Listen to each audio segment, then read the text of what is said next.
ito, ang Diyos na nagkanyaya sa atin sa kanyang mga aluluhang anak ay sumayong lahat.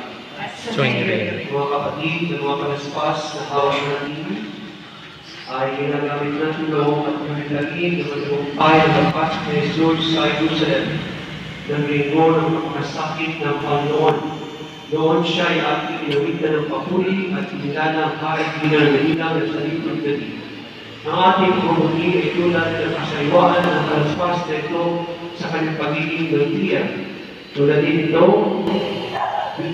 ng ating kagalagayan ng tayo ay tinyagan. Handang sabihin ng kalawang dahil sa ito, pinakadaan ni Jesucristo. Pagkalipas ng ilang panahon, ang pagmamuli ay napalitan ng sigawang katulad siya ng kamatayan.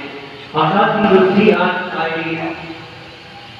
naluoy at pinanawan ng kasaluan. Ang kabanalang dulot ng pagiging pinagat ay pinaruhi ng pagiging makasalanan. Ngunit may pag-asa pa ang lahat dahil ang natuyot na palaspas sa apoy ay dinadala upang magpamili ng panalisayan. Ang kasalanan ay sinusuko sa pag-ibig ng kapatawaran upang mabalik ang kabananan at ang pangalayan ay hindi ang may huling salita kundi ang tagumpay ng pagkabuhay. Halina sa pagkasulog ng mga palaspas na ito, kilala natin ang tagumpay ng apoy at kapadalisay na pag-ibig ng Diyos. Sumayin niyo ang Panginoon. Ang mabuting balita ng Panginoon ayon kay San Lucas. Pagpuri sa iyo, Panginoon. Noong panahon yun, sinabi ni Juan sa mga tao na lumalapit sa kanyang upang pahinag.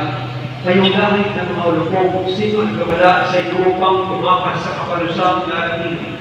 Yung kakilala nyo sa pamamagitan ng inyong pamuhay na kayo'y nagsisisi. At yung ipangaas na kayo'y anak ni Abraham. Sinasabi ko sa inyo na mula sa nanganganak ito ay makakalikha ang Diyos na mga tunay na anak ni Abraham. Ngayon pa'y nakabana ang palakol sa ulat ng puno kahoy. Bawat puno kahoy na pinagkaroon ng bunga ay pinuputol at inihagi sa apoy.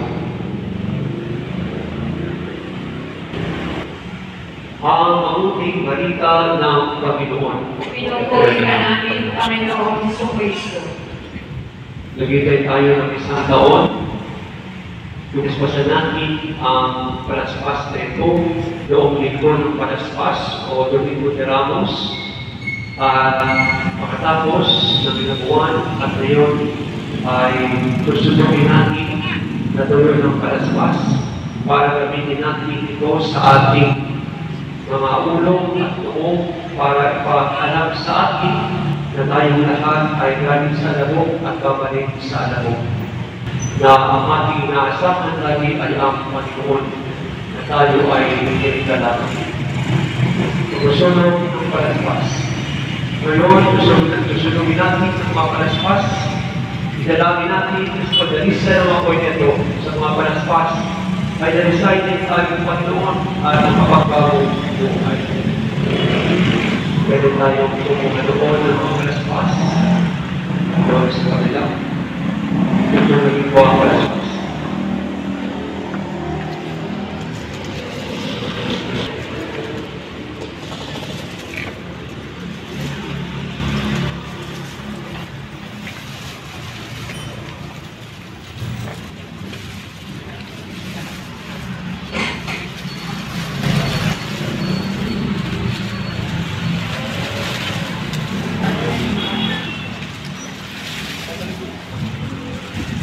Ako'y kawaan, o mahal mong Diyos, sangayon sa iyong magandang loob. Mga kasalanan ko'y iyong pag-ibig, ayon din sa iyong pag-ibig sa akin. Linisin mo sana ang aking karunhan, at ipatawad mo yaring kasalanan. Ang pagsalangsang ko ay ninikilala, laging nasa isip ko at alaala. Sa iyo lang ako nagkasalang tunay, at ang nagawa ko'y hindi mo nagustuhan. Kaya may natulis ka na ako'y katulad. Marapat na ako yung iyong parusahan. Ako at ng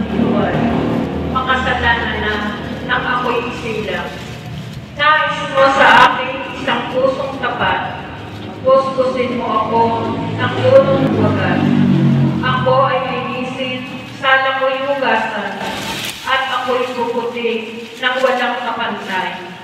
Sa galang at tuwa, ako ay kuskusin at muling babalik ang galang sa akin. Ang kasalanan ko, iyon ang tinutik. Lahat mong nagawang masamay pawili. Isang pusong tapat sa aking ihain. Bigyan mo, O Diyos, ng bagong damdamin. Sa iyong harapan, huwag akong alisin.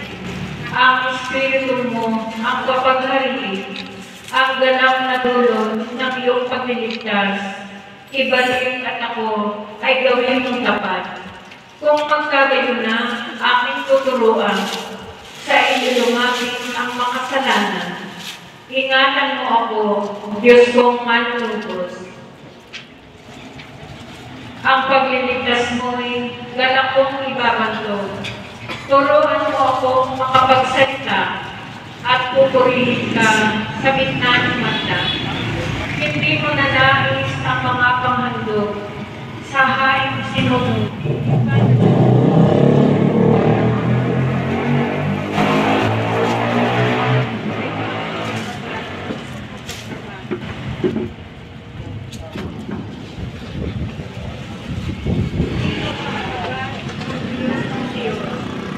Yaong Jerusalem, at kung magkagayon,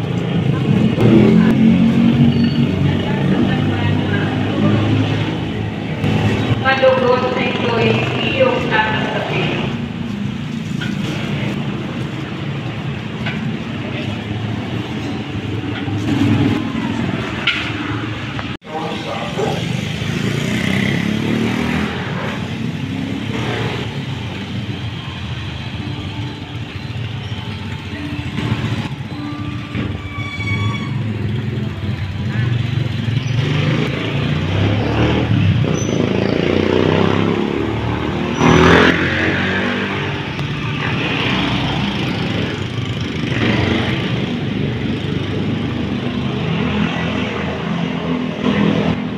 Ang banal na tubig na ito ay magpalada sa atin at mag-isa sa kamatayan at magkakamay ni Kristo sa sakramento ng isa.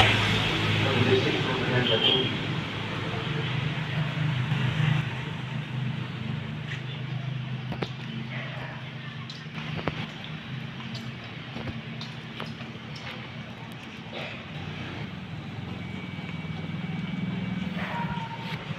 Tayo po ay papasok sa pagkakas.